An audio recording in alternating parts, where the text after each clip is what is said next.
Hi, ഞാൻ doctor Juhi Das, QNB health കെയറിലെ homoeopathic ഫിസിഷ്യനാണ്. രണ്ട് മുട്ടിനും ഭയങ്കര വേദന തോന്നുക, അല്ലെങ്കിൽ നടക്കാൻ ഭയങ്കര ബുദ്ധിമുട്ടുണ്ടാകുക, നടക്കുമ്പോൾ അതിനകത്തുനിന്ന് സൗണ്ട് കേൾക്കുന്ന പോലെ തോന്നുക, അല്ലെങ്കിൽ ആ ഒരു മുട്ടിന് ചുറ്റുമായിട്ട് ഒരു സ്വെല്ലിങ് അല്ലെങ്കിൽ നീർക്കെട്ട് ഉണ്ടാവുക, ആ ഒരു വേദന കാലിലോട്ട് ഇറങ്ങി വരുന്നു. ഇങ്ങനെ പല പ്രശ്നങ്ങളായിട്ട് പേഷ്യൻസ് വന്ന് പറയാറുണ്ട്. ഇതിൻ്റെയൊക്കെ പിന്നിൽ ഒത്തിരി റൂട്ട് കോസ് ഉണ്ടാവും. എന്നുവെച്ചാൽ റൂട്ട് കോസ് എന്ന് പറയുമ്പോൾ അതിൻ്റെ പിന്നിൽ എന്തെങ്കിലും ഒരു പെത്തോളജി ഉണ്ടായിട്ടുണ്ടാവും. പെത്തോളജി എന്ന് പറയുമ്പോൾ ആ ഒരു നീ ജോയിൻ്റ് ഉള്ളിലായിട്ട് എന്തെങ്കിലും ഒരു ഇൻഫ്ലമേഷൻ അല്ലെങ്കിൽ ഒരു സ്വെല്ലിംഗ് ആയിട്ടോ അല്ലെങ്കിൽ മറ്റെന്തെങ്കിലും ഇഞ്ചുറി ആയിട്ടിട്ടും ആ ഒരു നീ ജോയിൻറ്റിന് സംഭവിച്ചിട്ടുണ്ടാവും. അതുകൊണ്ടായിരിക്കും പേഷ്യൻസ് ഇങ്ങനെ പെയിൻ ആയിട്ടും അല്ലെങ്കിൽ നല്ല നീർക്കെട്ടുണ്ടെന്ന് പറയുന്നത് അല്ലെങ്കിൽ ഇൻഫ്ലെയിംഡ് ആയി എന്നൊക്കെ പറയപ്പെടുന്നത്. ഇതിൻ്റെ പിന്നിലുള്ള കോസസ് എന്ന് പറയുമ്പം പ്രധാനമായിട്ടും പറയുന്നതാണ് നമുക്ക് എന്തെങ്കിലും ന്യൂട്രീഷണൽ ഡെഫിഷ്യൻസീസ് എന്ന് പറയുമ്പം നമ്മൾ എടുക്കുന്ന ഡയറ്റ് ഇംപ്രോപ്പർ ആയിക്കഴിഞ്ഞാൽ, ഡയറ്റ് എന്ന് പറയുമ്പം നമ്മൾ വൈറ്റമിൻ ഡി സപ്ലിമെൻറ്റ്സ് അല്ലെങ്കിൽ വൈറ്റമിൻ ഡി റിച്ച് ആയിട്ടുള്ള ഫുഡ് ഐറ്റംസ് എടുത്തിട്ടില്ലെങ്കിൽ, വൈറ്റമിൻ ഡി എന്ന് പറയുമ്പോൾ ഒരു സൺഷൈൻ വൈറ്റമിൻ ആണ്. നമുക്കത് സൺലൈറ്റിലൂടെയാണ് നമ്മളെ ബോഡിയിൽ അത് അബ്സോർബ് ചെയ്യപ്പെടുന്നത്. അതിൻ്റെ സഹായത്തോടെയാണ് നമുക്ക് കാൽഷ്യത്തിൻ്റെ ആ ഒരു മെറ്റബോളിസം പ്രോപ്പർ ആവുന്നത്. കാൽഷ്യം മെറ്റബോളിസം പ്രോപ്പർ ആയാലുള്ളൂ നമ്മളെ എല്ലാ ബോൺ അല്ലെങ്കിൽ ജോയിൻറ്റ്സ് മസിൽസിനെല്ലാം ഒരു സ്ട്രെങ്ത് ഉണ്ടാവുള്ളൂ. അപ്പം ഈ ഒരു കാൽഷ്യം അല്ലെങ്കിൽ ഈ ഒരു വൈറ്റമിൻ ഡി ഡെഫിഷ്യൻസിയാണ് ഇതിൻ്റെ ഒരു പ്രധാന കാരണം. മറ്റൊരു പ്രധാന കാരണം എന്ന് പറഞ്ഞു കഴിഞ്ഞാൽ എന്തെങ്കിലും ഒരു ഇഞ്ചുറി, അത് നമ്മളൊരു ഏജ് ഗ്രൂപ്പ് നോക്കുമ്പം, ഫസ്റ്റ് ഓഫ് ഓൾ ഒരു നീ ജോയിൻ്റ് ഇത് നോക്കുമ്പം ഏജ് ഗ്രൂപ്പ് ആദ്യം നമ്മൾ കൺസിഡർ ചെയ്യുക. ഒരു യങ്ങർ ഏജ് ഗ്രൂപ്പ്, അതായത് ഒരു 25 അല്ലെങ്കിൽ ഒരു 30 ആ ഒരു ഏജ് ഗ്രൂപ്പ് ആണെങ്കിൽ എന്തെങ്കിലും ഒരു ഇഞ്ചുറി ആയിരിക്കാം. എന്ന് വെച്ചാൽ കുട്ടികളിലാണെങ്കിൽ ചെറിയൊരു ഇഞ്ചുറി കൊണ്ടായിരിക്കാം ഈ ഒരു നീ പെയിൻ വരുന്നതെന്ന് പറയുന്നത്. കുറച്ചുകൂടി ഏജ്ഡ് ആയിട്ടുള്ള ആളുകൾ, അതായത് ഒരു 40+ ആയിട്ടുള്ള ആളുകളിലാണെങ്കിൽ ഈ ഒരു നീ പെയിൻ എന്ന് പറയുമ്പോൾ അതിനൊരു റൂട്ട് കോസ് ഉണ്ടാവും. റൂട്ട് കോസ് എന്ന് പറയുമ്പം എന്തെങ്കിലും ഒരു പെത്തോളജി അതിൻ്റെ പിന്നിലുണ്ടാവും. പെത്തോളജി എന്ന് പറയുമ്പം അത് മേ ബി സന്ധി റിലേറ്റ് ചെയ്ത്, അതായത് വാദ റിലേറ്റ് ചെയ്തിട്ടുള്ള അസുഖങ്ങളാവാം. അതായത് നമുക്ക് ഓസ്റ്റിയോ ആർത്രൈറ്റിസ് കൊണ്ട് ഈ നീ പെയിൻ വരാം, അല്ലെങ്കിൽ റുമാറ്റോയിഡ് ആർത്രൈറ്റിസ് കൊണ്ട് ഈ നീ പെയിൻ വരാനുള്ള ചാൻസസ് ഉണ്ട്, അല്ലെങ്കിൽ സോറിയാറ്റിക് ആർത്രൈറ്റിസ്, അല്ലെങ്കിൽ ഗൗട്ടി ആർത്രൈറ്റിസ്, അതായത് യൂറിക് ആസിഡ് കൂടിയിട്ട് നമ്മളെ ജോയിൻസിലൊക്കെ ഡിപ്പോസിറ്റ് ചെയ്തിട്ടും അങ്ങനെയും നമുക്ക് നീ പെയിൻ ഡെവലപ്പ് ചെയ്യാനുള്ള ഒരു ചാൻസസ് ഉണ്ട്.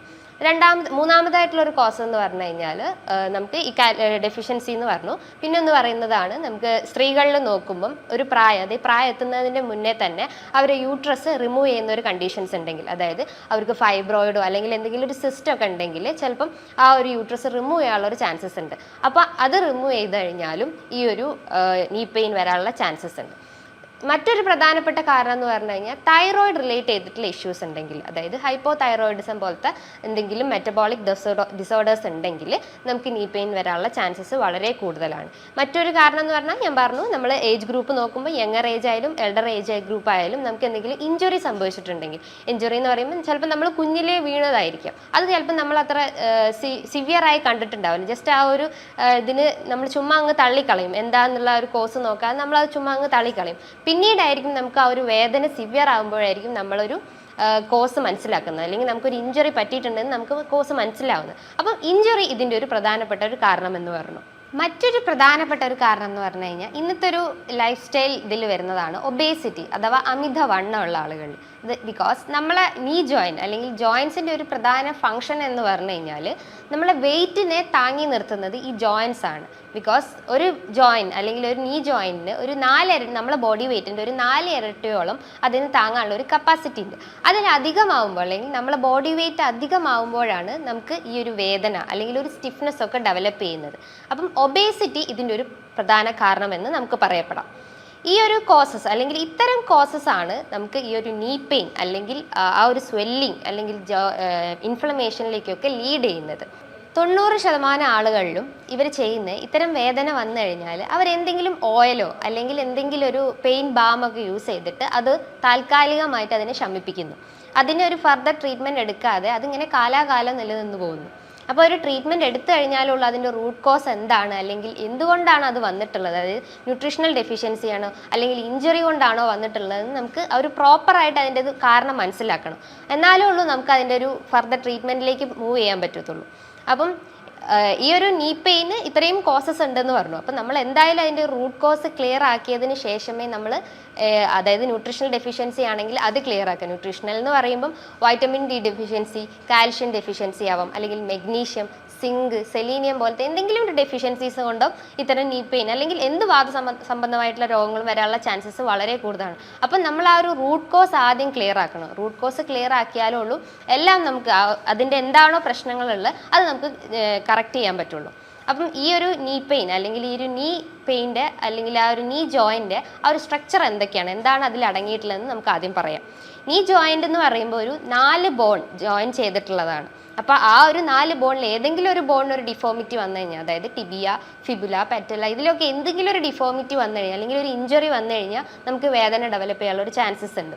അല്ലെങ്കിൽ അതിന് ചുറ്റും മസിൽസ് ഉണ്ട്, ടെൻഡൻസും ലിഗമെൻസും ഒക്കെ കവേർഡാണ്. അപ്പോൾ ചെറുതായിട്ടൊരു ഇഞ്ചുറി വന്നു കഴിഞ്ഞാൽ ഈ ലിഗമെൻസും അല്ലെങ്കിൽ ഒരു ടെൻഡൻസും ഒക്കെ ഡാമേജ് ആവാനുള്ള ചാൻസസ് ഉണ്ട്. അപ്പോൾ ആ ഒരു ഇഞ്ചുറി അല്ലെങ്കിൽ ആ ഒരു ഇഞ്ചുറീൻ്റെ ആ ഒരു റൂട്ട് കോസ് എന്താണെന്ന് നോക്കിയിട്ട് നമ്മൾ അത് ആദ്യം ക്ലിയർ ചെയ്യണം. ഈ ഒരു നീ പെയിന് ഞാൻ പറഞ്ഞു ഒരു പെത്തോളജി ഉണ്ടാവുക, അല്ലെങ്കിൽ ഒരു പെത്തോളജി കാരണമാണ് ഈ ഒരു നീ പെയിൻ ഡെവലപ്പ് ചെയ്യുന്നതെന്ന് പറഞ്ഞു. പെത്തോളജി എന്ന് പറയുമ്പോൾ നമുക്ക് എന്തെങ്കിലും സന്ധിവാദം റിലേറ്റ് ചെയ്തിട്ടുള്ള ബുദ്ധിമുട്ട്, അതായത് റുമാറ്റോയ്ഡ് ആർത്രൈറ്റിസ് എന്ന് പറയുമ്പോൾ എന്താ, അതൊരു നീർക്കെട്ടാണ്, അതായത് ഇൻഫ്ലമേറ്ററി ഡിസീസാണ്. ഇൻഫ്ലമേറ്ററി പ്ലസ് അതൊരു ഓട്ടോ ഇമ്മ്യൂൺ ഡിസോർഡേഴ്സ് ആണ്. അതായത് നമ്മളെ ഇമ്മ്യൂണിറ്റിയിൽ ഉണ്ടാകുന്ന ഒരു ഓവർ ആക്ഷൻ അല്ലെങ്കിൽ ഇമ്മ്യൂണിറ്റിയിൽ ഉണ്ടാകുന്ന ഒരു എക്സ്ട്രാ ആക്ഷൻ ആണ് അവിടെ ഉണ്ടാകുന്നത്. അപ്പോൾ ഒരു ഇൻഫ്ലമേറ്ററി ചേഞ്ചസ് കൊണ്ടും ഈ ഒരു നീ പെയിൻ വരാനുള്ള ചാൻസസ് ഉണ്ട്. രണ്ടാമതായിട്ട് നമുക്ക് പറയാം ഓസ്റ്റിയോ ആർത്രൈറ്റിസ് എന്ന് പറയുമ്പോൾ ഈ ഒരു ജോയിൻസിൽ ഉണ്ടാകുന്ന തേയ്മാനം കൊണ്ട്, അതായത് നമ്മൾ അമിതമായിട്ട് നമ്മളെ ജോയിൻസ് യൂസ് ചെയ്യുകയാണെങ്കിൽ, അതായത് നമ്മൾ എന്തെങ്കിലും കൂടുതലായിട്ട് എന്തെങ്കിലും ഒരു വർക്കൗട്ടൊക്കെ ചെയ്യുമ്പോഴും അല്ലെങ്കിൽ ആ ഒരു ഫ്രിക്ഷൻ നഷ്ടപ്പെടും, അങ്ങനെ വരുമ്പോഴും നമുക്കൊരു വേദന അല്ലെങ്കിൽ ഈ ഒരു സ്വെല്ലിംഗ് ഒക്കെ ഡെവലപ്പ് ചെയ്യാനുള്ള ഒരു ചാൻസസ് ഉണ്ട്. അപ്പം നമ്മൾ എന്താണോ നമ്മളെ കോസ്, ആ കോസ് ആദ്യം ക്ലിയർ ആക്കണം. ഇഞ്ചുറി ആണെങ്കിൽ ഇഞ്ചുറീൻ്റെ പ്രശ്നം എന്താണെന്ന് നോക്കുക, അല്ലെങ്കിൽ നമ്മൾ എടുക്കുന്ന ഡെഫിഷ്യൻസീസ് ആണെങ്കിൽ അത് ആദ്യം ക്ലിയർ ആക്കാൻ നോക്കുക. അല്ലെങ്കിൽ ഈ എന്ത് ഇൻഫ്ലമേറ്ററി ഡിസീസ് അല്ലെങ്കിൽ എന്ത് സന്ധിവാദം റിലേറ്റ് ചെയ്തിട്ടുള്ള അസുഖങ്ങളാണെങ്കിലും അത് ആദ്യം ക്ലിയർ ആക്കിയതിന് ശേഷമേ നമുക്ക് ഫർദർ ആയിട്ടുള്ള ഒരു പ്രൊസീഡിങ്സിലേക്ക് പോകാൻ പറ്റുള്ളൂ. ഈ ഒരു ഇത് വന്നു കഴിഞ്ഞാൽ അല്ലെങ്കിൽ ഈ ഒരു പെയിൻ ഒരു പേഷ്യൻസ് വന്നു കഴിഞ്ഞാൽ നമ്മൾ ആദ്യം ചെയ്യുന്നത് അവരൊരു ഹിസ്റ്ററി എടുക്കും. ഹിസ്റ്ററി എടുത്തതിന് ശേഷം അതിന് എന്താണോ അതിൻ്റെ റൂട്ട് കോസ് അല്ലെങ്കിൽ അതിൻ്റെ പിന്നിൽ എന്തെങ്കിലും ഹിസ്റ്ററി ഉണ്ടോ അല്ലെങ്കിൽ ഒരു ഹെറിഡിറ്ററി ടെൻഡൻസി ഉണ്ടോ അല്ലെങ്കിൽ വേറെ എന്തെങ്കിലും കോസസ് ഉണ്ടോ എന്ന് ആദ്യം കണ്ടെത്തും.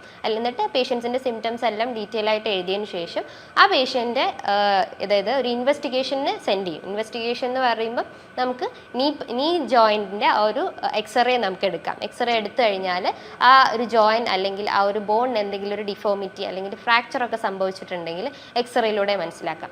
അല്ലെങ്കിൽ ഫർദർ ഒരു സ്റ്റഡി എന്ന് പറയുമ്പം MRI എടുക്കാം. MRI എടുത്തു കഴിഞ്ഞാൽ നമുക്ക് എന്തെങ്കിലും ഡിഫോമിറ്റിങ് അല്ലെങ്കിൽ എന്തെങ്കിലും നെർവ് ഡാമേജ് ഒക്കെ സംഭവിച്ചിട്ടുണ്ടെങ്കിൽ ഈ MRIയിലൂടെ മനസ്സിലാക്കാൻ പറ്റുന്നതാണ്.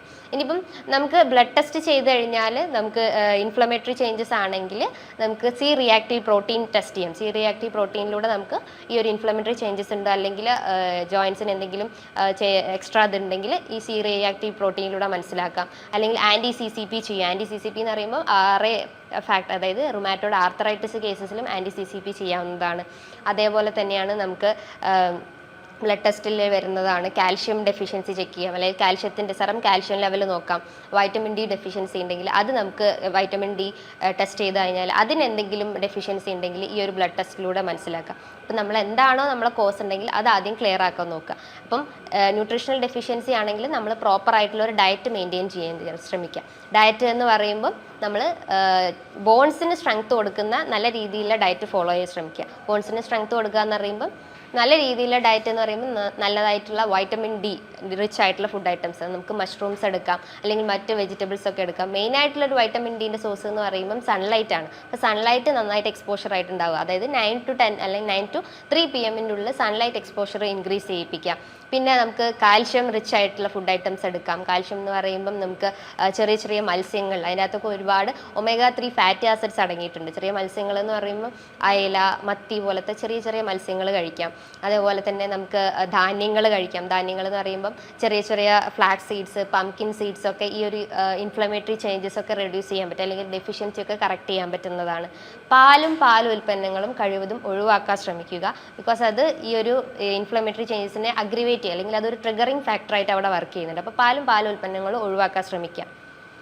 അതേപോലെ തന്നെ ആൻറ്റി ഇൻഫ്ലമേറ്ററി ആക്ഷൻസ് അല്ല അല്ലെങ്കിൽ ആൻറ്റി ഓക്സിഡൻറ്റ് പ്രോപ്പർട്ടീസ് ആയിട്ടുള്ള മഞ്ഞൾ നമ്മളെ ഡയറ്റിൽ ഉൾപ്പെടുത്താൻ നല്ലതാണ്. ഇതിൻ്റെ അകത്ത് കുർക്കുമിൻ എന്ന് പറഞ്ഞിട്ടുള്ള കണ്ടൻറ്റ് നമുക്ക് ഇൻഫ്ലമേറ്ററി ചേഞ്ചസിനെ റെഡ്യൂസ് ചെയ്യാൻ സഹായിക്കും. അതേപോലെ തന്നെയാണ് വെളുത്തുള്ളി, അതായത് ജിഞ്ചർ, ഇതൊക്കെ നമ്മളെ ഗട്ട് ഹെൽത്ത് ഒക്കെ ക്ലിയർ ആക്കുകയും പ്രോപ്പറായിട്ടുള്ളൊരു അബ്സോർപ്ഷനൊക്കെ അവിടെ നടക്കുകയും ചെയ്യുന്നു. അതേപോലെ തന്നെ വെജിറ്റബിൾസിൽ നോക്കുമ്പോൾ നമുക്ക് ബ്രോക്കോളി, ക്യാബേജ്, ഇതൊക്കെ ആൻറ്റി ഓക്സിഡൻറ്റ് റിച്ച് ആയിട്ടുള്ള അല്ലെങ്കിൽ ഫ്രീ റാഡിക്കൽസിനൊക്കെ കുറയ്ക്കാൻ സഹായിക്കുന്നതാണ്. ഇതൊക്കെ ഒരുപാട് നമ്മളെ ഡയറ്റിൽ ഉൾപ്പെടുത്തി കഴിഞ്ഞ് കഴിഞ്ഞാൽ ഇത്തരം ഇൻഫ്ലമേറ്ററി ചേഞ്ചസ് അല്ലെങ്കിൽ സ്വെല്ലിങ്, ഒരു പെയിൻ ഒക്കെ നമുക്ക് റെഡ്യൂസ് ചെയ്യാൻ പറ്റുന്നതാണ്. അതേപോലെ തന്നെയാണ് നമുക്ക് നട്ട്സ് എന്ന് പറയുമ്പോൾ ബ്രസീൽ നട്ട് അല്ലെങ്കിൽ വാൽനട്ടൊക്കെ ഡയറ്റിൽ ഉൾപ്പെടുത്തുന്നത് നല്ലതാണ്. അപ്പോൾ ഒരു പ്രോപ്പറായിട്ടുള്ളൊരു ഡയറ്റ് അല്ലെങ്കിൽ പ്രോപ്പറായിട്ടുള്ളൊരു എക്സസൈസ് ആണ് ഇതിന് അത്യാവശ്യമായിട്ട് വേണ്ടത്. എക്സസൈസ് എന്ന് പറയുമ്പോൾ ഒരു ഹാഫ് സ്ക്വേറ്റിംഗ് പൊസിഷനിൽ നിന്നിട്ട്, അതായത് നമ്മൾ ചെയറിലിരിക്കുന്ന പോലെ ആ ഒരു ഇതിൽ നിൽക്കുക. അതാണ് ഹാഫ് സ്ക്വേറ്റിംഗ് പൊസിഷൻ എന്ന് പറഞ്ഞാൽ. അങ്ങനെ നിന്ന് കഴിഞ്ഞാൽ ആ ഒരു നീ ജോയിൻറ്റ് അല്ലെങ്കിൽ നീ ഒരു ഏരിയയിലേക്ക് കൂടുതലായിട്ടുള്ള സർക്കുലേഷൻ എത്തുകയും മസിൽസൊക്കെ ആ ഒരു സ്റ്റിഫായി കിടക്കുന്നത് ഒന്ന് റിലാക്സ് ആവുകയും നമുക്കൊരു പെയിനൊക്കെ ഒന്ന് റിലീവ് ചെയ്യാൻ സഹായിക്കും.